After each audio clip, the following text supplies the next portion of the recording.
Tujuan hari ini rame-rame datang ke kantor DPRD Sikan. Hari ini nih RDP dengan DPR lebih daripada itu curhat para kepala desa dengan mereka yang tampung aspirasi. Kira-kira apa yang disampaikan dalam curhat dengan DPRD? Sebenarnya ada beberapa poin penting terkait penyelenggaraan Pemdes, terkait operasional Pemdes, hal yang terkait kesejahteraan aparatur, kemudian regulasi penataan desa, dan juga regulasi lainnya yang memang kita sangat perhatikan di desanya sampai dengan sejauh ini belum ada.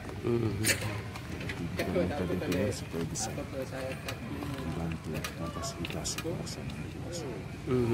Tadi disinggung juga soal siltap, soal tunjangan para kepala desa. Mungkin bisa dijelaskan kira-kira apa yang mau dimasukkan oleh teman-teman kepala desa? Saya pikir bicara soal siltap bisa juga soal hak, karena di satu sisi memang ya kita punya tugas pokok fungsi yang cukup besar di desa. Kita punya masyarakat dengan cakupan yang cukup luas, kemudian tingkat koordinasi yang mungkin lebih tinggi, kalau di tingkat daerah. Tapi dengan sekian banyak OPD di desa kan kepala desa hanya dengan para kepala seksinya, para kepala seksi tambah staf. Tingkat koordinasi tinggi, kita butuh hal-hal pendukung. Tapi sebenarnya dalam kaitan dengan koordinasi, kita tidak harus menuntut bahwa penghasilan kepala desa harus sebesar ini sekian, tidak. Tapi hal-hal itu patut diperhatikan, sehingga kita juga benar-benar bekerja sesuai dengan porsi. Jangan tuntut hal-hal yang lebih dari kepala desa, tetapi di satu sisi tidak disediakan kewajiban. Soal tunjangan dan operasional atau siltap tadi itu kira-kira apa yang menjadi alasan kepala desa kemudian harus curhat ke sini? Mungkin bisa dipaparkan penjelasan alasan. Saya pikir di pertemuan sebelumnya kita sudah coba bertemu dengan Ibu Babang, dengan Bapak Bupati, dengan OPD terkait dan sebagainya, karena belum ada jawaban. Jadi kita pada kesempatan bertemu dengan DPR yang juga bagian dari pemerintahan daerah, penyelenggara pemerintahan daerah, maka kita menyampaikan hal itu. Bapak Desa, dalam penyelenggaraan pemerintahan desa dan juga pengelolaan keuangan desa dan desa segala macam, tadi disinggung soal pendamping desa, mungkin bisa dijabarkan bagaimana alasannya kemudian menyampaikan bahwa pendamping desa tidak maksimal dalam menjalankan tugas dan fungsi?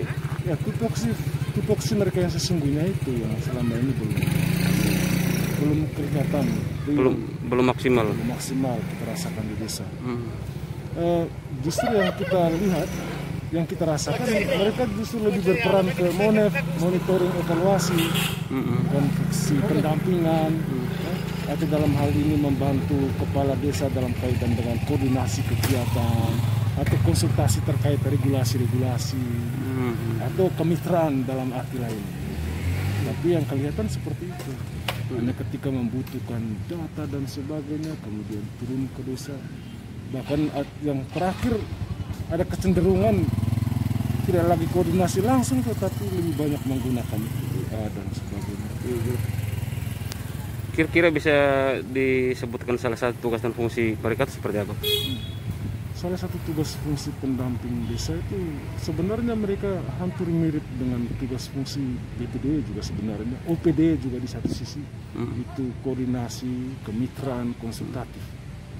Tiga itu sebenarnya. Bermitra dengan pemerintah desa karena mereka juga ada bagiannya sendiri, ada payungnya sendiri seperti itu.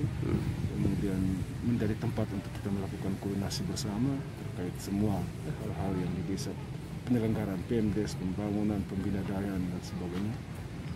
Juga kita berkonsultasi ketika ada hal yang belum kita pahami, menambah informasi, memberi informasi buat desa dan sebagainya. Kondisi itu sudah berlangsung lama soal kurang aktifnya. Bahkan boleh dibilang sejak awal. Kadang-kadang kita tanya tupoksi mereka sendiri, mereka juga kurang serek gitu. Ya. Apa harapan kepada pemerintah terhadap teman-teman pendamping desa terkait dengan keluhan? Menurut yang saya lihat sebenarnya koordinasi dari dinas terkait Artinya bahwa koordinasi antar dinas terkait dengan pendamping itu, sehingga fungsi pendampingnya berjalan. Sejauh ini kan pendamping macam berperan sendiri, gitu. Dinas terkait sendiri, sehingga kelihatan yang kami lihat seolah-olah masing-masing punya kepentingan begitu kan. Karena laporannya masing-masing. Dinas terkait datang laporannya sendiri, pendamping juga ambil data yang sama untuk laporannya sendiri. Oke. Kepala desa. Nah, karena di situ ada beberapa hal, contoh perlindungan hukum ada di dalam, tetapi mungkin belum terlalu menutup. Jadi cakupan-cakupan terkait perlindungan hukum itu perlu dijelaskan di dalam. Soal Pendampingan secara hukum ketika kepala desa bermasalah, maka ada yang membantu untuk mendampingi seperti itu. Bila perlu ada alokasi daerah kan terkait dengan menghadirkan pengacara dan sebagainya. jadi perlu revisi Perda. Perlu revisi Perda itu. Dan Kira-kira- beberapa hal lainnya, misalnya terkait larangan kewajiban kepala desa. Contoh, kepala desa melanggar larangan ini, kewajiban ini, tapi tidak tertuang dalam Perda itu. Jadi cukup rancu. Bapak Desa bisa jelaskan kira-kira poin apa yang mungkin mau diminta direvisi itu? Mungkin berkaca dari masalah yang dihadapi kepala desa Lela, di konsideran SK Bupati menimbang A, B, itulah yang harus direvisi. Karena tidak menyeluruh cakupannya, tidak luas. Hanya bilang melanggar larangan, melanggar kewajiban, tapi larangan apa, kewajiban apa, kita tidak tahu.